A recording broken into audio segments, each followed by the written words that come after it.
Alors, merci Andrea, merci pour cette invitation et merci à vous tous d'être présents pour évoquer cette question droit de l'homme et droit d'asile au travers du regard du juriste. Et vous m'en excuserez, peut-être parfois un peu technique, mais je pense pas trop. Justement, on a la chance en matière de droit de l'homme et d'asile de pouvoir déjà, rien qu'en s'accrochant, en s'arrimant à de grands principes, dégager des règles particulièrement précieuses. Alors ce n'est pas parce qu'elles sont simples dans leur énoncé qu'elles sont simples dans leur application et encore moins qu'elles sont évidentes dans leur mise en œuvre au quotidien. Il faut rappeler que derrière cette question politique, mais surtout cette question humaine qui fait notre actualité de tous les jours, eh bien, il y a des hommes et des femmes qui sont ces hommes et ces femmes migrantes.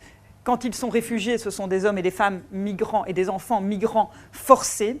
Et c'est vrai, tu as raison peut-être de revenir sur ce fil rouge de ce qui était, il y a des années, ma thèse, qui était de dire des droits du migrant. Alors le migrant a certains droits, aux droits de la personne migrante. L'idée étant de rappeler que derrière ce migrant, il y a une personne et que le fait de migrer n'est jamais qu'un accident de parcours, souvent pas du tout voulu, souvent précipité par des éléments extérieurs, mais que derrière cette personne, derrière ce migrant, il y a avant tout un père, une mère, des enfants et quelqu'un qui se met en chemin.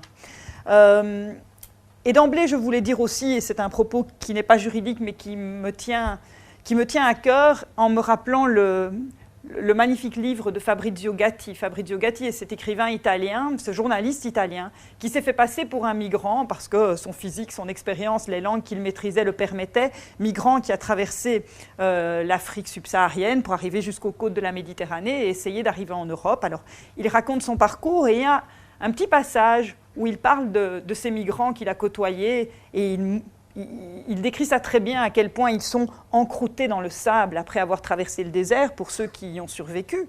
Il en a laissé beaucoup en chemin. Et il dit une des choses les plus affolantes, les plus dramatiques, je ne sais plus quel est le mot qu'il utilise, lorsqu'ils arriveront en Europe, au mieux, on leur accordera de la compassion ou de la pitié, mais jamais on ne verra, ou si rarement en eux, des véritables héros des temps modernes, des gens qui sont capables de mettre leur vie en jeu tout simplement pour la garder. Et donc, lorsque je parle des droits de ces hommes migrants, c'est avant tout les droits de gens debout et qui ont fait quelque chose que peu d'entre nous, ou sans doute très très peu d'entre nous, ont eu l'obligation de faire à un moment ou l'autre de leur existence. Alors, tout cela pour rappeler que derrière les chiffres qui vont apparaître après et qui ne sont pas encore l'exposé juridique, il y a chaque fois une personne, plus une personne. Alors les chiffres sont sans doute un peu effrayants. J'ai pris les derniers chiffres que j'ai trouvés. Au 31 décembre 2015, plus d'1 million de personnes sont entrées dans l'Union européenne aux fins de demander l'asile. Donc ce sont les chiffres du HCR qui méritent sans doute encore d'être affinés. Ils datent de fin 2015. Ça peut paraître effrayant. D'un autre côté, les gens qui travaillent sur de plus larges échelles disent que si sur une échelle de 5 ans, l'Europe devait accueillir 5 millions de migrants au travers de l'asile, elle a tout à fait les moyens de l'absorber, mais ça, ce n'est pas ma spécialité, mais ça se dit au travers par des spécialistes de plusieurs disciplines. 850 000 entrées via la Grèce, et le chiffre qui est sans doute le plus vertigineux, c'est l'île de Lesbos, qui compte normalement 86 000 habitants et qui est arrivé juste en dessous du demi-million d'entrées sur l'année 2015. Bien évidemment, ces personnes ne sont pas toutes restées à Lesbos, sont passées par Lesbos, mais ça montre à quel point, et on le verra dans un moment, certains lieux de l'Union européenne sont bien plus confrontés à cette arrivée de migrants. Ce qui est intéressant aussi, c'est qu'on a pu observer en 2014-2015 un véritable bouleversement des routes migratoires. Les routes migratoires étaient classiquement la Méditerranée occidentale, évoluant en 2014, donc occidentale, les enclaves espagnoles, Ceuta et Melilla, évoluant vers l'Europe, la Méditerranée centrale, de la Libye vers l'Italie, et puis, plus récemment, Méditerranée orientale, route des Balkans. Il y a même eu un reportage assez intéressant sur la route du Nord, c'est-à-dire ceux qui se rendent compte que tout est bouché autour de la Méditerranée dans les Balkans et qui filent vers le nord et qui arrivent par la Finlande. C'est dire si c'est un périple particulièrement long. C'était juste quelques données, puisque ce n'est pas le sujet même de mon exposé, mais c'est à cette réalité-là, par rapport à cette réalité-là, qu'on va se poser la question de la place des droits de l'homme. Alors oui, peut-être remonter à la première diapositive qui ne dit pas grand-chose, droits de l'homme, asile, eh bien s'arrêter un petit moment sur ces deux concepts. En fait, ça veut dire quoi? On en parle beaucoup de l'asile, mais en droit, le mot asile a une signification particulière, et en tout cas, il y a toute une série de significations qu'il n'a pas. Alors l'asile, ça se résume sur le plan juridique au droit de ne pas être refoulé, c'est-à-dire de ne pas être repoussé lorsqu'on se présente dans un État tiers pour obtenir une protection, et ensuite d'être reconnu comme une personne protégée. Donc, droit de ne pas être refoulé, on ne peut pas vous repousser une fois que vous avez mis le pied sur la frontière ou vous l'avez traversée, droit de ne pas être refoulé, et qu'à ce moment-là, une fois que vous avez ce droit de ne pas être refoulé, on détermine si vous êtes ou non une personne à protéger. On verra plus tard comment se définissent ces personnes à protéger. Ce qui est important d'emblée, j'aurais fait un petit schéma après, même si je suis loin d'être une grande artiste, un petit schéma pour que ce soit plus clair. L'asile, il n'y a pas de droit d'asile au sens droit à entrer sur le territoire d'un État tiers. Ça n'existe pas, ni en droit international, ni en droit européen, ni dans les droits nationaux, en tout cas sur notre continent. Dans la Déclaration universelle des droits de l'homme, c'est évoqué, mais la Déclaration universelle des droits de l'homme n'est pas un texte contraignant. Donc il n'y a pas de droit d'accès. Et donc en droit international de l'asile, il y a bien un texte, la Convention de Genève de 1951, mais la Convention de Genève, souvent on pense qu'elle annonce toute une série de choses, qu'elle contient toute une série de principes qu'elle ne contient pas. Que fait la Convention de Genève? Elle définit qui sont ces personnes qui vont être protégées. C'est un article, très long, mais c'est un article. Ensuite, elle va définir le statut du réfugié une fois qu'il a été identifié comme tel. Mais ça suppose qu'il se soit trouvé entre les mains d'autorités pour examiner son dossier. Il y a bien, à la fin de la Convention de Genève, un petit article 33, dont les plus initiés connaîtront, qui est le principe de non-refoulement. Mais non-refoulement, c'est un droit négatif, c'est-à-dire on ne peut pas vous refouler une fois que vous vous êtes revendiqué de la protection d'un État tiers. Mais ça signifie de nouveau que vous avez trouvé le moyen de vous mettre sous la protection de cet État tiers, ce qui pose d'énormes questions techniques de lieu où de moments et de lieux où va débuter cette protection par l'État tiers. Est-ce que c'est quand on se cogne à la frontière, mais il faut encore y arriver? Est-ce que quand on est rentré illégalement dans le pays tiers, on est considéré comme y étant entré illégalement? C'est toute une série de questions techniques qui doivent être réglées en droit des réfugiés, et bien souvent, et c'est une des raisons, un des points sur lesquels on va pouvoir faire le lien avec le droit international des droits de l'homme, et bien souvent, c'est via le droit international des droits de l'homme que les pièces du puzzle vont s'imbriquer, qu'on met un peu d'huile dans les rouages, qu'on complète ce droit d'asile qui dit finalement peu de choses. Et donc, ces fameux droits de l'homme, et sans rentrer dans les détails, ni vous faire l'affront de vous expliquer trop simplement ce que c'est, tout le monde sait plus ou moins de quoi il s'agit, mais donc les droits de l'homme, c'est un ensemble de garanties prévues par des textes internationaux, des textes régionaux, des textes nationaux. Ces droits de l'homme sont classiquement des droits civils et politiques, la liberté d'expression, le droit à la vie, l'interdiction d'être torturé, et puis progressivement des droits économiques et sociaux, le droit à se former, le droit à un logement décent, le droit à ne pas être discriminé.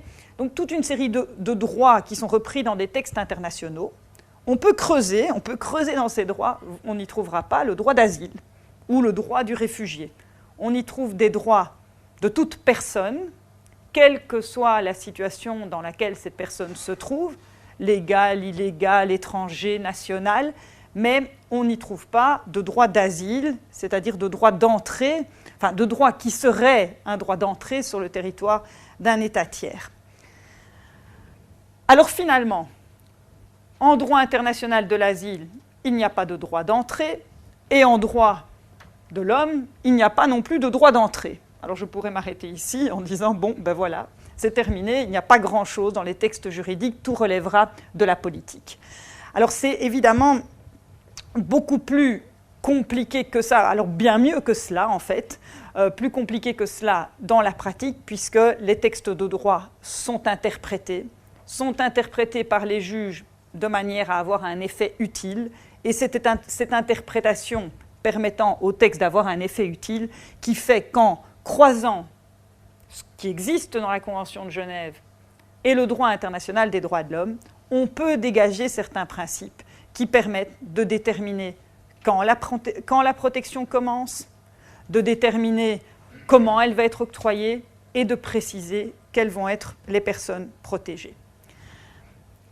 Alors finalement, le lien entre ce droit d'asile et les droits de l'homme, il tient à ce que je viens de vous expliquer et que je vais essayer de structurer dans un moment, mais évidemment, indépendamment de cela, de manière plus fondamentale, le lien entre l'asile, qui serait le droit d'entrer dans un pays tiers pour y être protégé, et les droits de l'homme est beaucoup plus essentiel qu'un lien technique ou jurisprudentiel. Simplement, il provient d'une forme de conception universaliste, alors dont on pourrait débattre dans d'autres lieux, des droits de l'homme, qui consiste à dire, eh bien, à partir du moment où une personne ne bénéficie plus de la protection de ses droits dans son pays d'origine, eh bien, elle en demande la protection dans un autre État. À défaut de protection dans son pays d'origine, elle le demande dans un autre État. Et de cette manière, le droit d'asile est un moyen par défaut, un moyen subsidiaire que va utiliser une personne dont la protection des droits de l'homme n'est pas assurée. D'ailleurs, dans l'examen des demandes d'asile, une des questions qui va être quasiment systématiquement posée aux demandeurs d'asile, c'est « Eh bien, cette protection que vous demandez chez nous, ne pouviez-vous pas l'obtenir dans votre pays d'origine ?» Une femme invoquant un risque de mutilation génitale, interdit par ailleurs dans la plupart des pays du monde, ne pouviez-vous pas aller porter plainte à la police si votre oncle veut vous faire mutiler ou bien veut vous soumettre à un mariage forcé? Donc est-ce que vos droits de l'homme, de personne, de femme, ne pouvaient pas d'abord être protégés dans votre pays d'origine? Ou bien une personne qui invoque des massacres ethniques dans une partie d'un pays, s'enfuit à l'étranger, eh bien une des questions qu'on lui posera, c'est « Ne pouviez-vous pas d'abord obtenir la protection de vos droits dans une autre partie de votre pays d'origine en vous déplaçant ?» C'est un argument qui est largement opposé aux Afghans. Oui, telle et telle région, la frontière pakistanaise est très dangereuse, mais vous n'aviez qu'à aller dans les montagnes, c'est beaucoup plus calme, ou à Kaboul, qui est plus sûr. Idem, ce qu'on explique aux Irakiens aujourd'hui. Est-ce que vous ne pouvez pas aller au Kurdistan? C'est plus calme aujourd'hui. Donc, le droit d'asile est un moyen subsidiaire de protection des droits de l'homme lorsqu'on ne peut pas les obtenir dans son pays d'origine, et ça se traduit par toute une série de critères d'examen des demandes. Alors, au-delà de ce lien essentiel, à la suite de ce que je vous ai dit précédemment, le lien, alors plus techniquement pour le juriste, entre les droits de l'homme et le droit d'asile, bien, il va permettre, la jurisprudence en matière de droits de l'homme va permettre, on va tenter, on va y faire référence pour compléter certains vides du droit d'asile, de ce droit d'asile très imparfait dans la Convention de Genève. Les droits de l'homme vont aussi être utilisés comme aide à l'interprétation pour mieux comprendre certains concepts, comme le concept de persécution. Et enfin, les droits de l'homme sont beaucoup intervenus, la jurisprudence en matière de droits de l'homme, beaucoup intervenue ces dernières années pour améliorer la qualité des procédures d'asile. Puisqu'en fait, les juridictions internationales en matière de droits de l'homme ont une jurisprudence énorme sur ce que c'est qu'un procès équitable, ce que c'est qu'un recours effectif. Eh bien, beaucoup de garanties qui ont pu être revendiquées auprès du législateur européen ou auprès des législateurs nationaux s'inspirent du droit international ou régional des droits de l'homme, outre une inspiration claire des droits administratifs nationaux et des principes généraux de droit administratif, mais ça c'est autre chose. Alors, je vous avais promis un petit schéma, alors vous allez le voir apparaître juste en résumant ce que je vous ai dit. Donc, pour structurer, je vais commencer par le premier point, compléter les vides du droit d'asile par les droits de l'homme, comment? Et donc, compléter, eh bien, parce que on arrive à ce schéma bientôt. Parce que comme je vous l'ai dit, en droit international, il n'y a pas de droit à entrer dans un pays tiers. Et avant d'arriver à mon schéma, rappelez, le droit international garantit le droit de quitter tout pays, en ce compris le sien, le droit de revenir dans son propre pays, le principe de non-refoulement, mais donc de ne pas être repoussé une fois qu'on a demandé la protection d'un État tiers, et puis va définir le statut du réfugié. Mais donc, on peut quitter, on peut revenir, on n'est pas refoulé quand on demande la protection, mais on ne vous a toujours pas dit que vous pouviez entrer. C'est pour ça qu'on dit parfois que le droit d'asile, c'est le droit du pied dans la porte. C'est-à-dire celui qui va parvenir à un moment à obtenir une protection, c'est celui qui vraiment a forcé la porte. Il s'est mis sur la frontière, il a passé les obstacles, et on va y revenir, existants avant la frontière, et à la frontière, il s'est battu pour être identifié, parce qu'on sait bien que les frontières ne sont pas des lieux de droit et de respect de l'état de droit de manière systématique. Et donc c'est le droit du pied dans la porte. Je précise au passage que le droit à l'asile diplomatique, c'est peut-être une question qui serait venue plus tard, n'existe pas en droit de l'Union européenne. L'asile diplomatique serait le fait de se réfugier dans une ambassade étrangère. Ça existe dans certains pays d'Amérique latine, mais ce n'est pas reconnu par le droit positif européen. Alors le fameux schéma, ne vous attendez pas, je l'ai trop annoncé, vous allez vous attendre à quelque chose d'extraordinaire. Je suis tellement mauvaise pour faire un schéma sur l'ordinateur, c'est que je l'ai dessiné sur un papier, puis je l'ai scanné. Mais comme je suis tout aussi nulle pour dessiner, vous allez voir, c'est franchement pas terrible. Si quelqu'un y voit une carte géographique, il est très fort. Mais vous voyez, c'est du niveau 6e primaire, et encore. Mais après, vous allez comprendre, finalement, c'est pas si mal. Alors, on a un pays A et un pays B. Là, vous devinez la mer, ça quand même, un petit peu, une rivière, et puis une frontière où il n'y a pas d'eau. Voilà.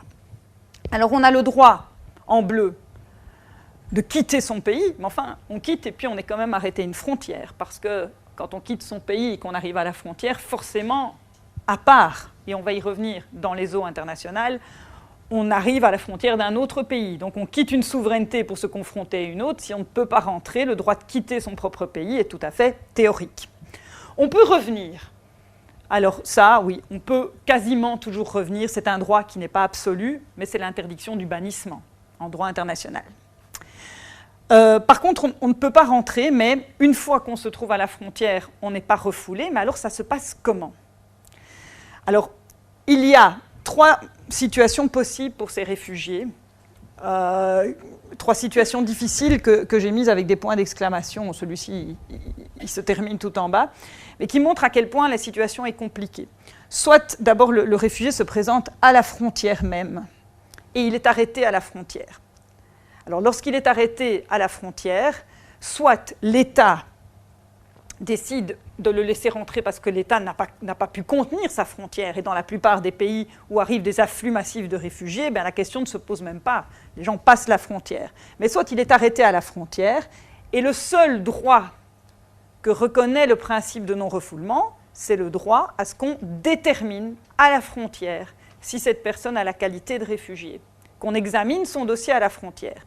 C'est ce qui explique, et là je l'ai mis en vert, qu'aux frontières de nos États, alors des frontières parfois artificielles comme Stenokerzeel à Bruxelles, les centres fermés, qui sont statutairement considérés comme étant à la frontière, même si c'est sur le territoire, ils sont en centre fermé pendant le temps de la détermination de la qualité de réfugié. Parce que le principe de non-refoulement ne donne que cette garantie-là. Alors évidemment, si au terme de la détermination, la décision est positive, l'État va avoir plusieurs possibilités. Une possibilité, c'est de laisser la personne en centre fermé, mais là, ce sera contraire à d'autres principes internationaux, et donc ce n'est pas une alternative envisageable. On ne peut pas laisser des gens en détention, et la Convention de Genève ne le permettrait pas non plus. Soit avoir déterminé le statut de réfugié et trouver un État tiers qui veut bien de ces personnes qui sont dans ce centre fermé. C'est rarissime, c'est ce qu'on appelle la réinstallation. Ce sont des pays tiers moins atteints par les réfugiés, comme les États-Unis, le Canada, l'Australie, qui acceptent parfois des quotas, mais généralement, ils acceptent cette réinstallation de pays qui reçoivent des réfugiés de manière massive, et pas des pays comme les nôtres. Soit l'État laisse rentrer sur son territoire, c'est l'option du législateur européen, il doit laisser rentrer sur son territoire une fois que la personne est identifiée comme étant protégée. L'autre cas de figure très fréquent, bien, le réfugié n'a pas demandé une protection à la frontière, il a passé la frontière de manière interdite puisqu'il n'avait pas de droit d'entrée et il va introduire la demande sur le territoire. Là, j'aurais pu mettre une flèche vers le centre fermé.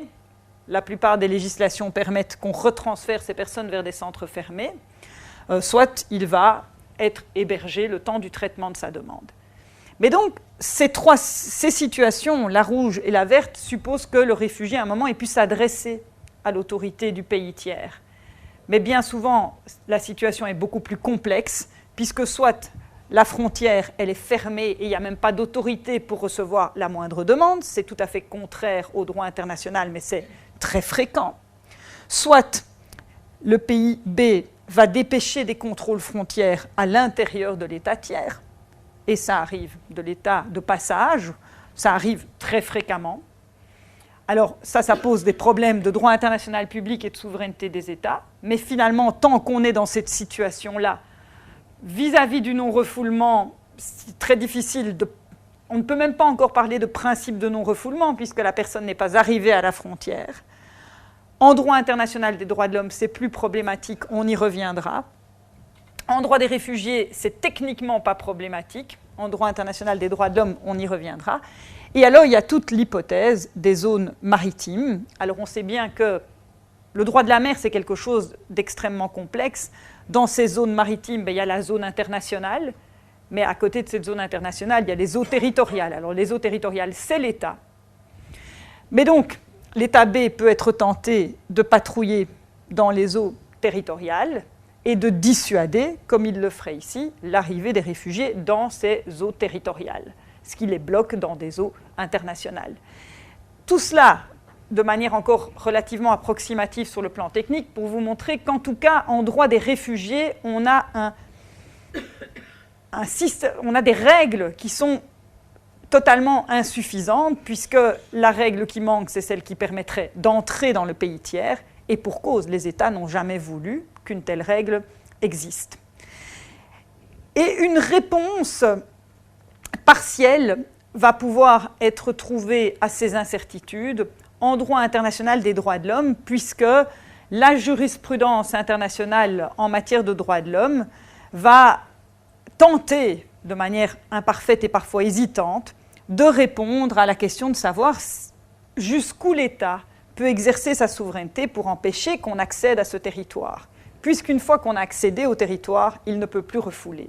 Mais donc jusqu'où il peut exercer cette souveraineté, mais inversement, à partir de quand l'État est obligé, une fois que la personne est entre ses mains, de traiter son dossier. Quelles sont les démarches que l'État peut faire? Alors je vais, parce que sinon on ne tiendra jamais l'horaire, je vais avancer directement pour répondre à cette question qui est vraiment une question cruciale, eh bien, vers la jurisprudence et pour vous donner des exemples pratiques de savoir comment les juges ont été amenés à répondre à cette question et en m'arrêtant surtout à l'affaire Hirsi, qui est une affaire qui a été tranchée par la Cour européenne des droits de l'homme il y a 4 ans. L'affaire Hirsi concerne des navires de migrants, de réfugiés, essentiellement somaliens et érythréens, qui arrivaient vers l'Italie en provenance de la Libye. Et donc, les personnes à bord étaient potentiellement des candidats réfugiés, donc Somalie, Érythrée, des pays en guerre. Et les gardes-côtes italiens ont arraisonné les navires de ces personnes, peut-être tant mieux parce que les navires sont rarement en bon état, ont fait monter toutes les personnes sur les bateaux des gardes-côtes italiens et les ont reconduits en Libye. En Libye, le HCR a pu être témoin de ce qui se passait. Étant témoin, le HCR a pu recueillir suffisamment de témoignages que pour qu'une action soit introduite devant la Cour européenne des droits de l'homme. Parce que pour qu'un recours puisse être introduit devant la Cour européenne des droits de l'homme, il faut des plaignants. Mais pour ça, il faut qu'on les connaisse. Alors, tout le monde savait que ça se produisait, mais rarement, les requérants avaient pu être identifiés. Et donc, cette affaire s'est retrouvée devant la Cour européenne des droits de l'homme, où il a été demandé à la Cour européenne des droits de l'homme d'interpréter non pas la Convention de Genève, parce qu'elle n'a pas de mandat pour le faire, mais d'interpréter l'article 3 de la Convention européenne des droits de l'homme, qui dit que nul ne peut être soumis à la torture ou à un traitement inhumain et dégradant, et d'interpréter également une autre disposition qui interdit les expulsions collectives, outre d'autres articles. Mais je vais m'arrêter à surtout l'article 3 pour ce que je voulais vous dire ici. Nul ne peut être soumis à la torture ou à des traitements inhumains et dégradants. Ça fait 30 ans que la Cour européenne des droits de l'homme interprète cet article d'une manière qui n'était sans doute pas attendue par ceux qui l'avaient rédigé, l'interprète dans des affaires d'immigration pour en déduire qu'un État ne peut pas renvoyer ou expulser ou même refouler un étranger vers un pays où il subirait la torture ou des traitements inhumains et dégradants. C'est une interprétation qui est apparue il y a 30 ans dans une affaire qui concernait une extradition vers les États-Unis d'un jeune homme qui devait y être soumis à la peine de mort, où on a interprété l'article 3 pour dire le couloir de la mort, c'est un traitement inhumain et dégradant.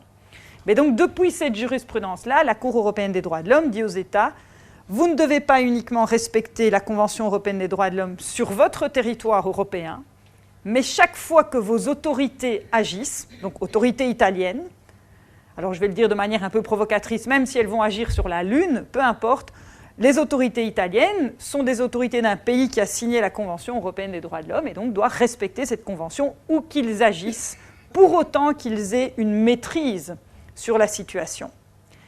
Et là, l'on va dire à l'Italie qui se défendait en disant « Oui, mais non, nous, on n'a rien fait. On s'est contenté de mettre ces gens sur nos bateaux et de les reconduire. » L'Italie s'est défendue en disant « C'est pas notre territoire. » Et puis a dit « Mais c'était les eaux internationales. » Alors, la défense n'était pas particulièrement claire, mais la réponse de la Cour a été par contre très très claire. C'est de dire « 1, c'était des bateaux italiens. 2, c'était des autorités italiennes. » Et donc, ça suffit pour dire que des autorités italiennes sur des bateaux italiens doivent respecter la Convention européenne des droits de l'homme. Et donc, vous ne pouviez pas les reconduire sans examiner si ces personnes avaient besoin d'une protection. Et cette jurisprudence a été significative et importante, en tout cas, a donné un coup d'arrêt à ceux qui auraient eu la tentation d'interpréter le principe de non-refoulement, mais ici utilisé par une interprétation de la Convention européenne des droits de l'homme de manière restrictive. Et pourtant, le risque existait, parce que 15 ans avant l'arrêt Hirsi, la Cour suprême des États-Unis, confrontée à la même problématique dans une affaire Sale qui concernait des réfugiés haïtiens, a dit juste l'inverse de la Cour européenne des droits de l'homme. La Cour suprême des États-Unis a dit « Rien ne nous oblige à interpréter la Convention de Genève telle que transposée en droit américain, puisque eux n'ont pas cet article 3, c'est une convention européenne, rien ne nous oblige à l'interpréter de manière à ce qu'on puisse nous imposer de ne pas refouler des embarcations d'Haïtiens qui arrivent dans nos eaux territoriales. Donc on peut les repousser. » La Cour européenne des droits de l'homme, 15 ans plus tard, c'est même pas qu'elle s'écarte de cette jurisprudence. Elle était utilisée, elle a été citée, mais se démarque tout à fait de cette jurisprudence. Mais donc, dans l'arrêt Hirsi, on a une réponse relativement intéressante qui se fonde sur la Convention européenne des droits de l'homme et non pas sur le droit des réfugiés, pour faire la jonction entre le principe de non-refoulement et toutes ces zones critiques que sont la mer, évidemment. Alors, les fleuves, là, il n'y a pas d'arrêt, il n'y a pas de jurisprudence, mais il y a un film vraiment intéressant qui a été diffusé sur Arte, sur le fleuve Evros, qui fait la frontière entre la Grèce et la Turquie, et sur les migrants qui passent ce fleuve, et il y a un nombre de morts infernal également, pas comme en Méditerranée, mais c'est assez, le taux de décès sur le nombre de tentatives de traversée est énorme. Et alors, il y avait aussi un arrêt intéressant qui porte un joli nom, l'arrêt Amour, qui concerne la France, et qui concerne les zones des aéroports, que les États se plaisent parfois à qualifier de zones internationales, en disant « c'est pas encore chez nous ». Donc on ne doit pas traiter les dossiers. Et là, la Cour européenne des droits de l'homme a dit très clairement, c'est chez vous, c'est votre maîtrise, que vous créiez des fictions d'extraterritorialité ou pas, c'est chez vous. Donc voilà sur la question de l'accès. Alors autre question sur laquelle la Cour européenne des droits de l'homme va mettre entre guillemets de l'huile dans les rouages, va humaniser le droit du réfugié, c'est la question de la répartition des demandeurs d'asile, et là on est en plein dans l'actualité. Vous le savez peut-être ou pas, mais il existe au niveau européen un règlement dit de Dublin qui répartit la charge, le vocabulaire n'est pas très agréable, mais la charge des demandeurs d'asile entre les... alors il ne répartit pas. si c'était une répartition, ce serait plus équitable, qui assigne les demandeurs d'asile à tel ou tel État en fonction de critères au sein de l'Union européenne. Le critère principal, je ne vais pas vous faire la liste et la hiérarchie des critères, c'est qu'on désigne l'État responsable de la demande d'asile avec un critère principal du lieu d'entrée dans l'Union européenne. Ce qui a évidemment, et ce qui explique la situation dans laquelle on est aujourd'hui, c'est que la plupart des entrées se font par le sud et par l'est, et que donc le nombre de demandes d'asile dans les pays du sud et de l'est depuis des années est énorme par rapport aux demandes faites dans les autres pays. Alors on culpabilise largement ces pays en disant « vous recevez beaucoup de fonds européens, votre système ne fonctionne pas, vos gardes-côtes ne savent pas comment faire leur boulot ». Mais en même temps, quand on voit les chiffres de Lesbos, on se rend bien compte à quel point c'est effrayant. Moi j'ai eu l'occasion d'aller à Malte il y a quelques années, on ne comprenait pas comment c'est peu. Alors ils avaient beau recevoir beaucoup de sous, à un moment on peut recevoir beaucoup de sous, mais il faut savoir organiser sur un petit territoire. Et donc ce règlement européen fonctionne de manière très mathématique. On est arrivé là, et comme aujourd'hui avec le système du print track et des empreintes digitales, ça fonctionne assez bien, mais les États du pourtour de la Méditerranée, enfin de l'Est et du Sud, qui jouent le jeu européen, qui font bien la prise des empreintes digitales, quand ils y arrivent, et bien après, ils se retrouvent à devoir traiter ces demandes d'asile sur leur propre territoire. Et donc, la Cour européenne des droits de l'homme a été saisie en 2010, et puis un arrêt a été rendu en 2011 en Grande Chambre, d'une question posée par un demandeur d'asile afghan, qui était arrivé par la Grèce, venu en Belgique. En Belgique, il avait demandé qu'on ne le renvoie pas en Grèce, où il devait être renvoyé. Il dénonçait en Grèce une procédure d'asile qui ne fonctionne pas, un taux de reconnaissance pour les Afghans qui était de 0,06, si je ne me trompe pas, alors qu'il était à plus de 60 en Suède. On dit donc c'est bien la preuve, ça ne fonctionne pas. Des conditions de détention dramatiques pour les demandeurs d'asile, et pour ceux qui n'étaient pas détenus, ils vivent dans la rue sans aucune ressource. Et la Belgique a décidé néanmoins de renvoyer cet Afghan vers la Grèce en disant la Grèce, c'est un pays du Conseil de l'Europe, de l'Union européenne. Si vous voulez contester ce qui se passe en Grèce, vous n'avez qu'à attaquer la Grèce et pas la Belgique. Et puis la Grèce a annoncé qu'elle allait faire des efforts.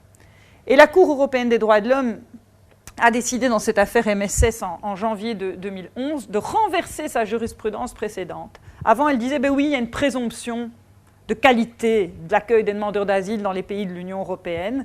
Et là, la Cour dit cette présomption, on peut la renverser. Et ici, elle est renversée. La Belgique avait face à ses yeux des évidences que ça ne fonctionne pas. Et donc la Belgique, face à de telles évidences, devait se rendre compte qu'elle ne pouvait pas le renvoyer. Et ne devait pas le renvoyer. Le renvoyer signifiait l'exposer à un traitement inhumain et dégradant au regard de l'article 3. Parce qu'il y avait en Grèce des défaillances dites systémiques. Tout le système est KO en matière d'accueil. Cette jurisprudence a été confirmée quelques mois plus tard, et ça c'est assez intéressant, par l'autre grande cour européenne, la Cour de Luxembourg, qui a dit exactement la même chose. Et pourtant, la Cour de Luxembourg, c'était son propre système qu'elle jugeait. C'était le système européen. Et elle a dit la même chose, défaillance systémique, on ne transfère pas. En 2014, la question s'est posée de savoir si ça ne marchait que quand il y avait des défaillances systémiques, c'est-à-dire tout un système qui s'effondre, ou si cette exception au renvoi allait également fonctionner quand c'était des défaillances plus ponctuelles ou bien liées aux caractéristiques même de demandeurs d'asile. Et Tarakel, c'était ici une famille afghane avec 4 ou 6 enfants, mais dans un état de souffrance assez avancé. Les enfants étaient déjà arrivés par bateau en Italie dans un état de stress post-traumatique assez important. En Italie, il y a pas mal de violence dans les centres d'accueil, ça avait été très dur. Ils étaient arrivés en Suisse où ils attendaient depuis 2 ans, et au bout de 2 ans, on leur dit « maintenant, vous repartez en Italie ». Et la Cour européenne des droits de l'homme a dit « dans ce cas-là, on ne transfère pas non plus, sauf si on a des garanties claires d'accueil de la famille et des enfants conformes à l'article 3 de la Convention européenne des droits de l'homme ». Alors c'est du cas par cas, parce que par la suite, la Cour européenne des droits de l'homme, pour un jeune homme souffrant de stress post-traumatique et en suivi psychiatrique, dira non, là il n'y a pas de problème en Italie, ça, on peut gérer. Donc la jurisprudence n'est pas dans tous les cas protectrice comme les requérants l'auraient espéré, mais en tout cas, il y a une orientation qui a été donnée, et cette orientation consiste à dire le droit d'asile et des réfugiés doit être interprété conformément aux principes internationaux en matière de droits de l'homme. Alors ça, c'est toute la question de l'accès et de la répartition. Je ne peux pas évoquer l'accès et la répartition sans évoquer la situation actuelle, même si je quitte un peu le terrain des droits de l'homme et pour entrer dans le terrain de la politique. Alors, ce problème de répartition totalement inéquitable des demandeurs d'asile, alors je ne devrais jamais utiliser ce mot répartition, on finit par être conditionné parce qu'il n'y a pas de répartition. Ou alors une mauvaise répartition des demandeurs d'asile dans l'Union européenne. Elle était déjà là en 2011, ça n'a pas cessé. Depuis 2011, la situation est restée identique. Les demandeurs d'asile se concentrent dans certains pays de l'Union européenne. Alors, vous avez sans doute entendu parler, au printemps 2015, ensuite jusqu'à l'automne 2015, des discussions politiques européennes visant, et notamment des propositions de la Commission, visant à tempérer ce déséquilibre européen. Et les États ont été majoritairement réticents au fait de tempérer ce déséquilibre. Et finalement, la Commission a fini par arracher aux États un accord sur une répartition de 120 000 demandeurs d'asile. Alors sur le million de 2015, vous voyez qu'on ne répartit pas encore grand-chose, dont 500 000 passés par Lesbos, mais 120 000 devant être répartis. 120 000 devant être répartis. La proposition était adressée à la Grèce, à la Hongrie et à l'Italie. La Hongrie n'a pas du tout refusé de jouer dans le jeu de la répartition, alors qu'elle aurait dû en bénéficier, estimant que ce n'était pas suffisant et que de toute façon, elle n'avait pas... qu'elle voulait sortir du jeu européen. Mais donc, il y en a 120 000 qui doivent être répartis progressivement d'Italie et de Grèce. Alors via une technique des hotspots, c'est-à-dire d'administration, examinant des dossiers rapidement et transférant des dossiers vers d'autres pays de l'Union européenne, acceptant la reprise de demandeurs d'asile, mais tout cela se fait très lentement. Alors il existe pourtant, au niveau européen, un instrument, qui est un texte législatif qui existe depuis 2001 et qui est une directive qui s'appelle la directive protection temporaire. Qu'est-ce que cette directive protection temporaire ? Eh bien, après la guerre en ex-Yougoslavie, pendant la guerre en ex-Yougoslavie, l'Union européenne avait déjà été confrontée à une arrivée, entre guillemets, massive de migrants. À l'époque, il y avait eu en Belgique sur un an 47 000 demandes d'asile. En 2015, on n'en a eu que 35 000. Mais donc, il y avait déjà eu ce genre de difficultés parce qu'il y avait une guerre aux portes de l'Europe. Et à l'époque, chaque État avait, bon an, mal an, créé des statuts B, des statuts pour traiter rapidement un afflux massif. Et déjà à l'époque, on avait plaidé pour une répartition par quota lorsqu'il y a une situation d'urgence et des arrivées massives qu'on ne peut pas gérer au travers la procédure habituelle d'examen au cas par cas. Applicable en matière de détermination du statut de réfugié. Et en 2001, au sortir de cette crise, l'Union européenne a créé un instrument qui s'appelle la directive protection temporaire, qui est une directive qui fonctionne, sans rentrer dans les détails, par une logique de quota.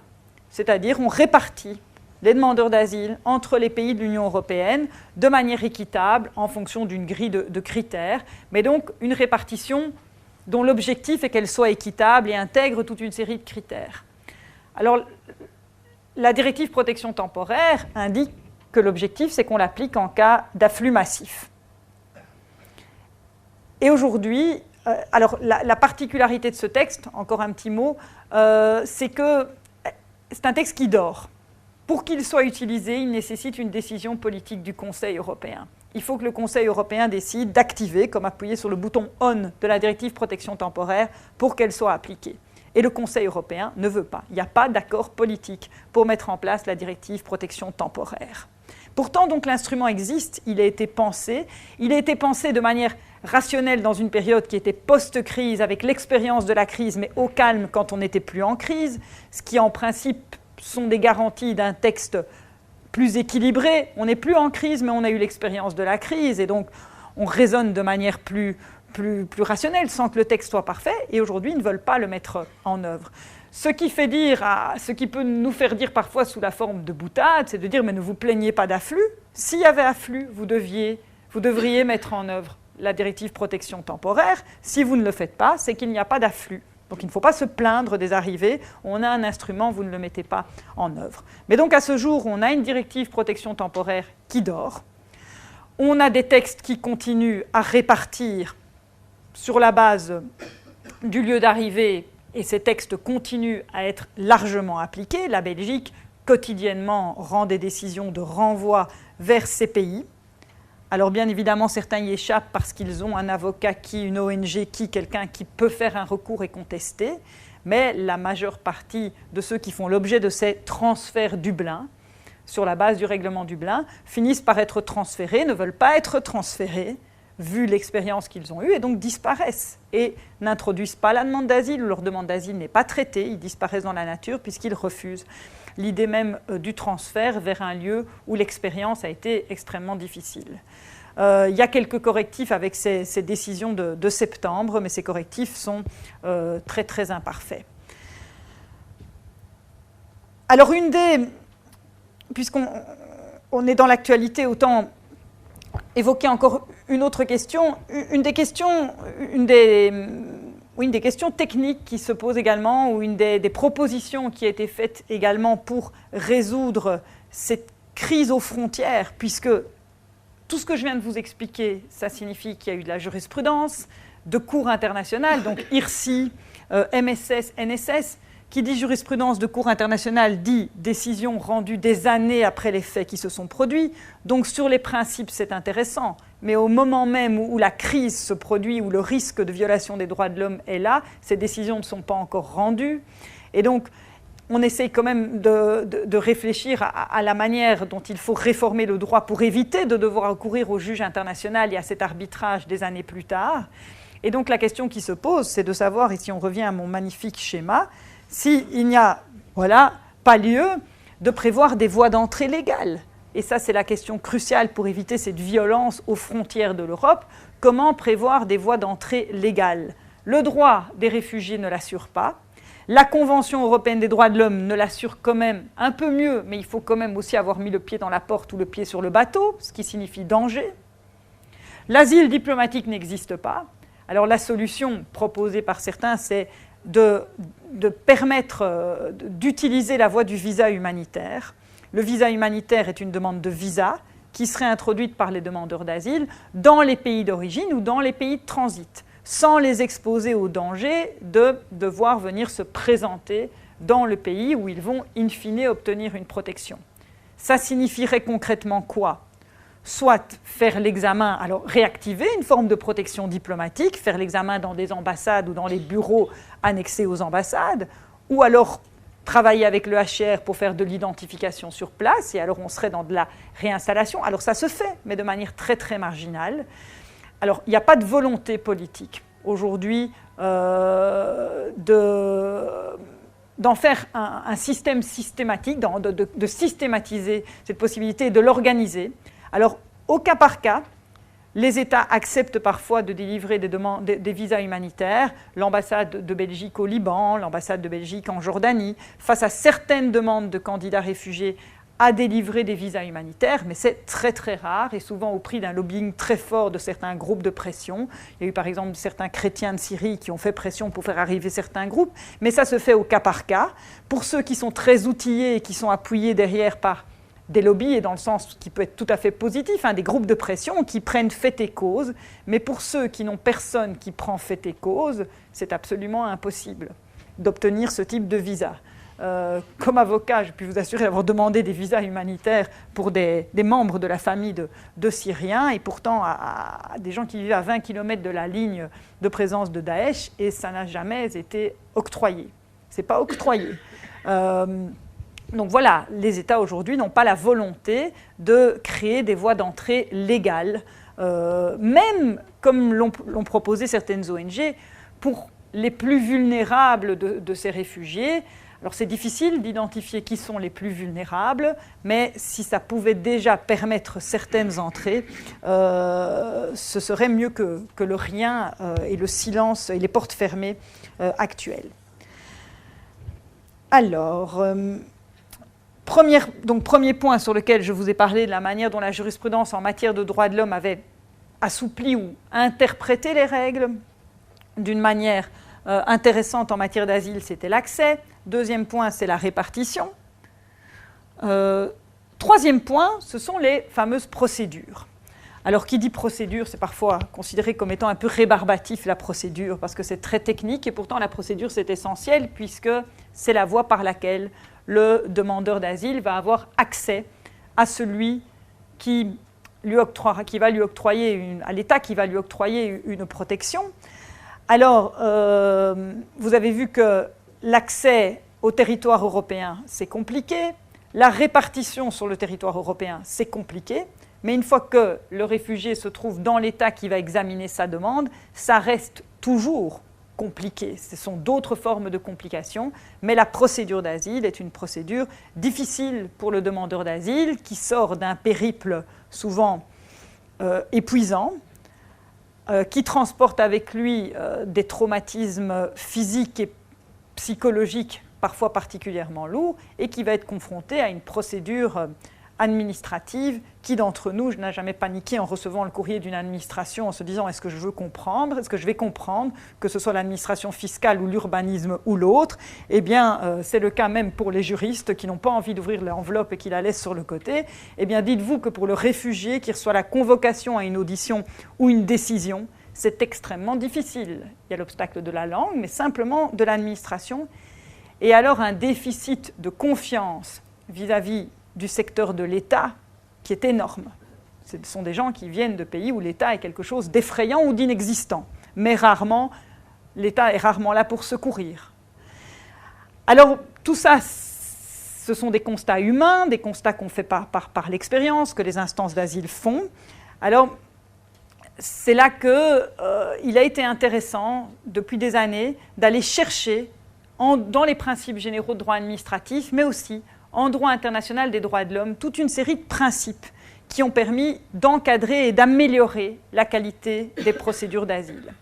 Alors une procédure d'asile, c'est essentiellement, et c'est un point commun à la plupart des pays de l'Union européenne, d'abord une phase administrative où la personne est interviewée par une administration, et ensuite une phase juridictionnelle en degré d'appel. Pendant des années, les recours devant la Cour européenne des droits de l'homme pour contester la manière dont les procédures d'asile nationales se passaient, contestaient le recours. Parce que, bien souvent, les recours étaient des recours non suspensifs, un peu expéditifs. La jurisprudence européenne, je vais y venir dans un moment, a été précieuse pour encadrer la phase du recours. Mais il a fallu à un moment se dire qu'il fallait s'occuper aussi de la phase qui précédait. La phase qui précédait, qui est la phase de l'audition par l'administration. Et la jurisprudence de la Cour européenne des droits de l'homme a dû à plusieurs reprises, et aujourd'hui aussi la jurisprudence de la Cour de justice de l'Union européenne, poser certains principes. Et ces principes aujourd'hui, par l'effet d'un entonnoir, se sont traduits petit à petit dans le droit européen de l'asile et dans les droits nationaux de l'asile.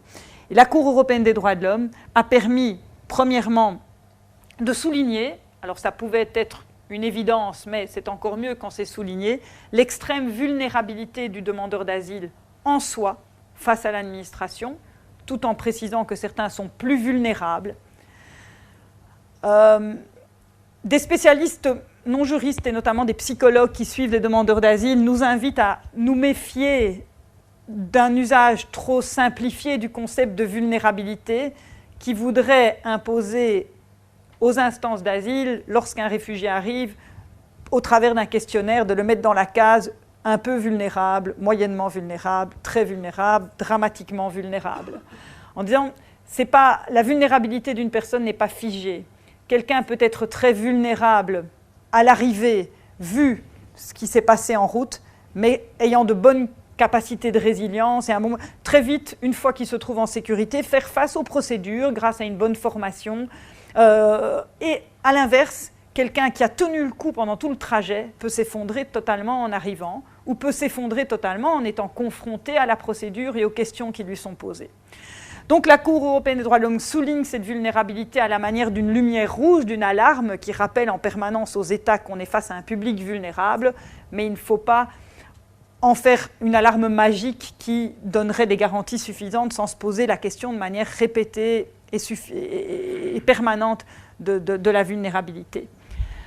La jurisprudence a souligné à quel point l'audition devait être de qualité, que l'audition doit se faire en respectant des principes généraux de bonne administration, entendre la personne dans des conditions correctes. Alors ça peut paraître aller de soi, mais ce n'est pas toujours évident face à un afflux massif. Le droit à la présence d'un interprète. Là où la jurisprudence européenne a été sans doute la plus intéressante ces dernières années, c'est sur la charge de la preuve. Communément en matière d'asile, l'on considère que c'est le réfugié qui doit prouver. Donc il arrive et il doit amener les preuves dans son dossier. Et à plusieurs reprises, les juges européens des deux cours ont condamné des États qui avaient reporté toute la charge de la preuve sur le réfugié, en disant « Ah, vous amenez un passeport, vous n'avez qu'à prouver qu'il est authentique. Ah, vous amenez un tel document, vous n'avez qu'à prouver ceci. Ah, vous dites ceci sur votre pays d'origine, prouvez-le. » Et les deux cours européennes ont dit aux États « Attention, vous avez, entre vos mains, bien plus de moyens et d'outils pour participer à la charge de la preuve, et cette charge de la preuve doit être conjointe. Et donc, si vous contestez un document amené par un réfugié en disant que ce n'est pas authentique, eh bien, faites des vérifications. Une affaire Singh contre Belgique concernait des demandeurs d'asile qui étaient passés par l'Inde. On contestait, si je me souviens bien, la validité de documents du HCR indien. Eh bien, on dit, vous contestez, posez vous-même la question au HCR indien et ne demandez pas à cette famille de réfugiés afghans de trouver les coordonnées du HCR en Inde pour leur poser des questions. Alors ça peut paraître aller de soi, mais il a fallu que la jurisprudence le dise une fois, deux fois, trois fois, en disant aux États, vous avez une obligation positive dans le traitement des dossiers. Autre jurisprudence intéressante de la Cour européenne des droits de l'homme s'agissant de la procédure d'asile, c'est toute une jurisprudence sur les certificats médicaux, alors avec toute une série d'arrêts qui ont dit aux États, à partir du moment où un demandeur d'asile produit un certificat médical attestant de séquelles physiques ou psychologiques, vous ne pouvez pas l'écarter d'un revers de la main, ça doit éveiller chez vous une prudence particulière, et le cas échéant, si vous voulez contester, vous devez d'initiative ordonner une contre-expertise, mais vous ne pouvez pas vous contenter de l'écarter. Alors pour ceux d'entre vous qui sont juristes ou qui connaissent bien le droit ou les procédures, ça peut paraître une évidence. Jamais devant un tribunal du travail, on pourrait avoir un juge qui dit « Ah, votre expert, oui, non, ça ne m'intéresse pas ». Ça ne peut pas arriver, ça ne peut pas se produire. Eh bien, en matière d'asile, c'est quelque chose de très commun d'écarter les certificats médicaux en disant « Oui, mais le médecin est dans une relation de compassion et donc il n'est pas tout à fait objectif ». Et donc la Cour européenne des droits de l'homme, là, a pu rappeler aux États leurs obligations de traiter de manière rationnelle et objective avec les moyens du droit, c'est-à-dire la contre-expertise lorsqu'il y a un certificat médical. En degré d'appel, il y a une jurisprudence volumineuse sur le fait qu'un recours doit être suspensif, qu'on ne peut pas éloigner le réfugié tant que le recours n'a pas été examiné. De nouveau, ça peut paraître aller de soi, mais il a fallu 15 ou 20 arrêts de la Cour européenne des droits de l'homme, avec déjà des hésitations de son côté. Dans un premier temps, la Cour européenne des droits de l'homme montrait un agacement face aux procédures non suspensives, mais sans clairement dire que le recours devait toujours l'être. En additionnant la jurisprudence et en lisant les derniers arrêts, aujourd'hui, la position européenne est claire. Il faut un recours suspensif dans les dossiers où il y a un risque d'éloignement du territoire qui pourrait conduire à la torture et un traitement inhumain et dégradant. Et donc, il faut que le juge tranche avant que la personne soit éloignée, sauf toutes petites exceptions sur lesquelles je ne m'arrête pas. Et alors, enfin, de toutes ces personnes dont on parle et qui demandent la qualité de réfugiés, je ne vous ai pas encore dit, je vous ai parlé de l'accès, je vous ai parlé de la procédure, de la répartition, mais finalement, qui va pouvoir être identifié comme étant protégé? Quels sont les critères pour être protégé? Alors, ce n'est pas une définition juridique simple, puisqu'on n'a pas moins que 4 contenus à la protection des demandeurs d'asile, même si certains sont moins évidents que d'autres et moins fréquemment évoqués. D'abord, on a le réfugié au sens de la Convention de Genève, j'y reviens dans un moment. On a la protection subsidiaire qui, de manière très résumée, est beaucoup trop, mais est la protection qu'on va octroyer à une personne qui n'est pas réfugiée, mais qui doit être protégée en raison de craintes notamment liées à des situations de guerre civile. Elle n'a pas de crainte individuelle, mais il y a une crainte liée à une situation globale. La protection absolue et la protection temporaire, je vous en ai déjà parlé. La protection absolue, je n'en parlerai que si ça vient dans les questions, parce que sinon, je vais prendre trop de temps. Mais donc, je vais surtout me concentrer sur le réfugié au sens de la Convention de Genève et puis dire un petit mot sur cette protection subsidiaire. Alors, qui est ce fameux réfugié au sens de la Convention de Genève ? Alors, on dit que les juristes font parfois compliqué, bien la définition est longue. Le réfugié, c'est une personne qui craint avec raison.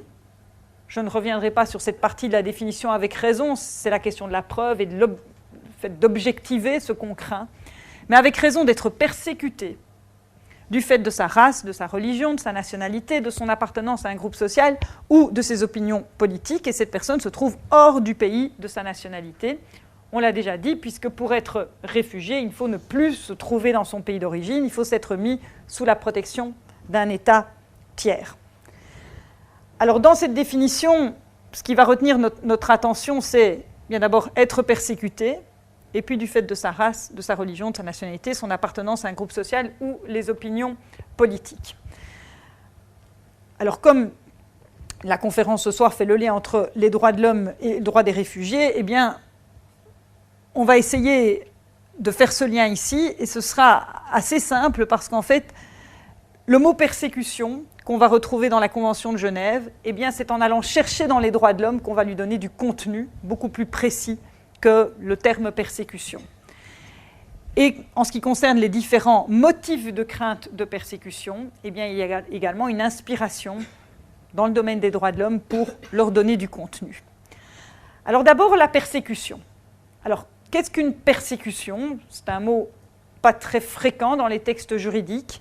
Eh bien, le droit européen et la jurisprudence vont dire qu'une persécution, c'est une violation des droits de l'homme, soit une violation d'un droit de l'homme fondamental et une violation extrêmement grave, le droit à la vie, l'interdiction de la torture et des traitements inhumains et dégradants, le droit à la liberté, donc l'interdiction de la privation arbitraire de liberté, donc soit la violation d'un droit extrêmement fondamental, soit une accumulation, soit une addition de violations de droits, entre guillemets, moins fondamentaux. Alors, c'est déjà compliqué de dire ça, puisque les droits de l'homme, parfois, leur synonyme, c'est les droits fondamentaux, mais peut-être moins importants, c'est-à-dire des droits qui ne sont pas affirmés comme étant une interdiction absolue.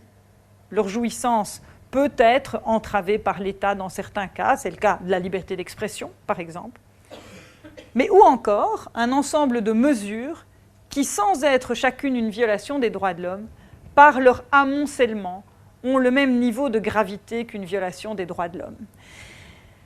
C'est plus compliqué à comprendre parce que finalement, si on réfléchit aux hypothèses où quelqu'un fait face à un ensemble de mesures qui, prises individuellement, ne sont pas des violations des droits de l'homme, mais ensemble sont aussi graves, les exemples qu'on trouve dans la pratique, ce sont des exemples de discrimination systématique. Or, la discrimination, le droit à ne pas être discriminé, est en soi un droit de l'homme. Mais donc, la persécution, c'est la violation d'un droit de l'homme absolu, ce qu'on ne peut pas méconnaître, comme l'interdiction de la torture, ou un ensemble de violations de droits de l'homme relatifs, ceux auxquels on peut porter atteinte, ou un ensemble de discriminations dans la jouissance de droits qui ne sont peut-être pas des droits fondamentaux, mais via le principe de non-discrimination, on atteint la gravité que peut receler une atteinte aux droits de l'homme.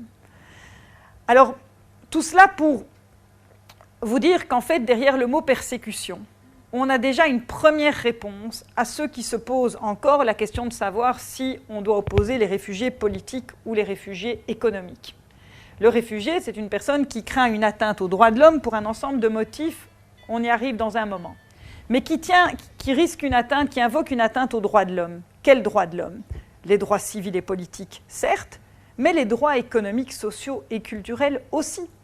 Bien sûr, les droits économiques, sociaux et culturels sont formulés dans les textes de manière plus légère, c'est-à-dire qu'on va demander aux États de faire tout ce qui est en leur pouvoir pour aboutir au logement, de faire tout ce qui est dans leur pouvoir pour aboutir au travail, de faire tout ce qui est dans leur pouvoir pour aboutir à l'éducation. Mais ce sont néanmoins des droits de l'homme. Mais donc une persécution, ça peut être une atteinte à un droit économique, social et culturel. Mais pour rentrer dans le champ d'application de la Convention de Genève, la question n'est pas de savoir si la persécution est politique ou économique, la question est de savoir si cette violation des droits de l'homme est motivée par la race, la religion, la nationalité, l'appartenance à un groupe social ou les opinions politiques. L'opinion politique n'étant qu'une cause.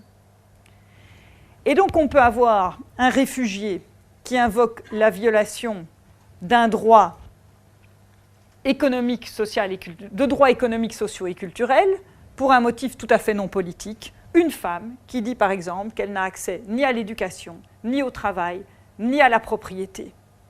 Eh bien, c'est une persécution, c'est une atteinte à des droits économiques, sociaux et culturels fondés sur l'appartenance au groupe social des femmes. Je n'ai pas encore précisé ce qu'on entendait par groupe social, mais l'idée est de vous montrer que la persécution est bien plus large qu'une atteinte à un droit politique. On peut également avoir un membre d'un parti politique d'opposition, donc opinion politique, mais on porte atteinte à ses droits économiques. On confisque son immeuble, on l'empêche d'exploiter. Les paysans de Mauritanie, les Noirs de Mauritanie, à un moment, ont été privés de leurs terres parce qu'ils faisaient partie d'un groupe d'opposition qui s'opposait aux morts en place qui les persécutaient. On portait atteinte à des droits économiques puisqu'ils ne pouvaient plus exploiter leurs terres pour des motifs politiques.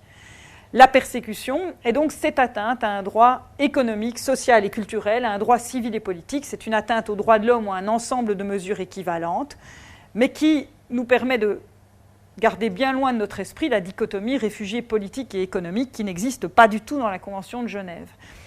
J'arrive aux différentes causes que je viens déjà d'évoquer. La persécution peut être causée par la race, qui est entendue au sens large, comprenant également l'ethnie, par exemple. La religion, qu'on comprend assez aisément, en ce compris dans la jurisprudence le fait de ne pas en avoir, le droit de ne pas avoir de religion.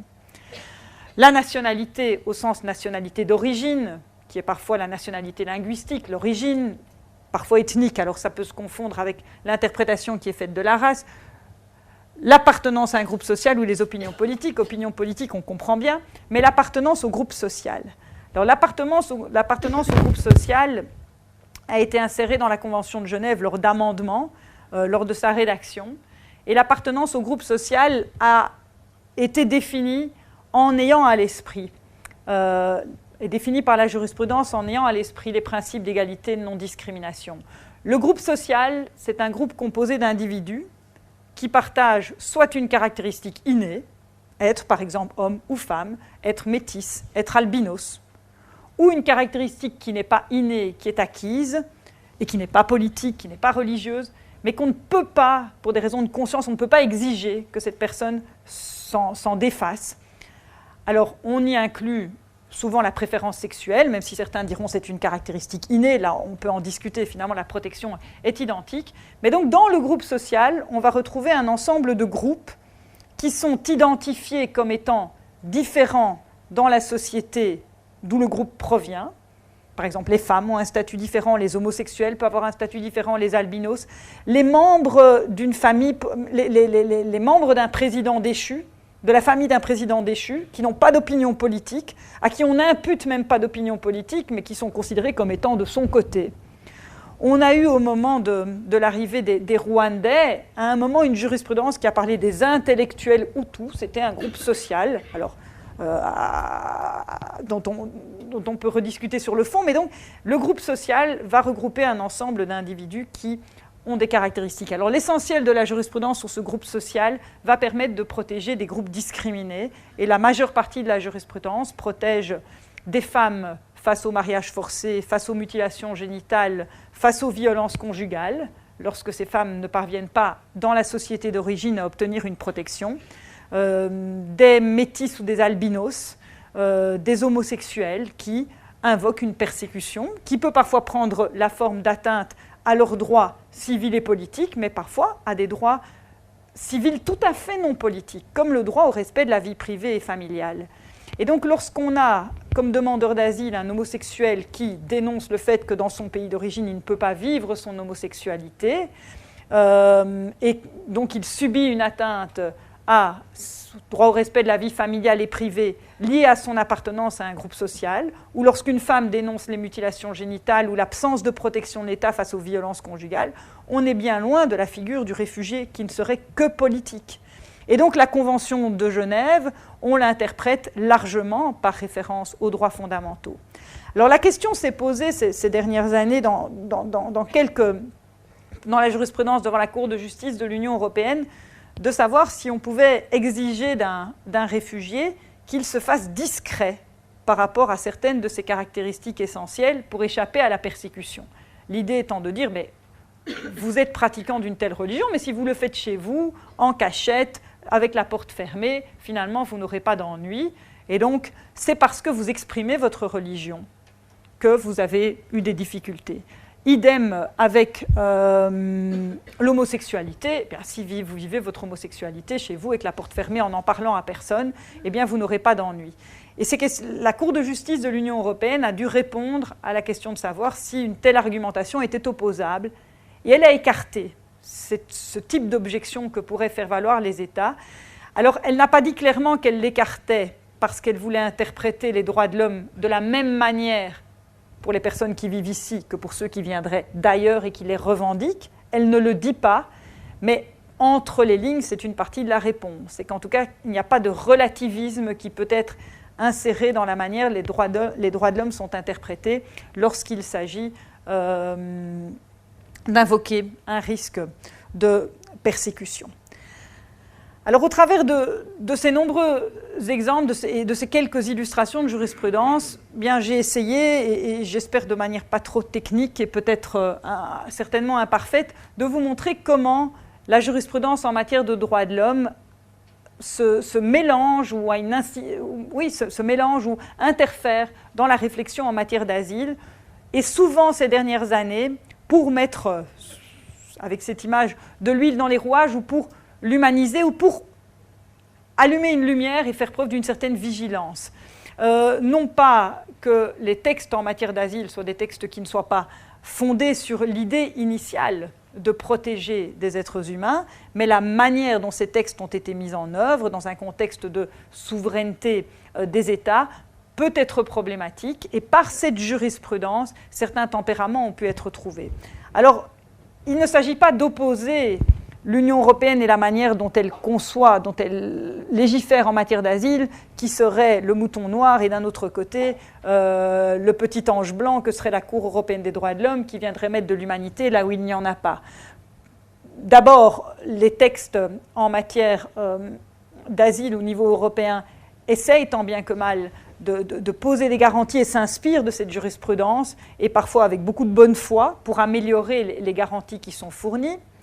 Deuxièmement, ce n'est pas que l'œuvre de la Cour européenne des droits de l'homme. Dans les arrêts que j'ai cités, il y a beaucoup d'arrêts, et il y en a de plus en plus de la Cour de justice de l'Union européenne, Cour de justice qui interprète les textes européens en matière d'asile à la lumière de la Charte des droits fondamentaux de l'Union européenne, et parfois de manière très intéressante. Parfois, ce sont les juges les moins spécialistes qui ouvrent les yeux sur certaines pratiques, se disent « Ah bon, on fait ça en matière d'asile ?» Non, pas du tout. On va appliquer les principes généraux de droit administratif et il faut respecter une certaine rigueur.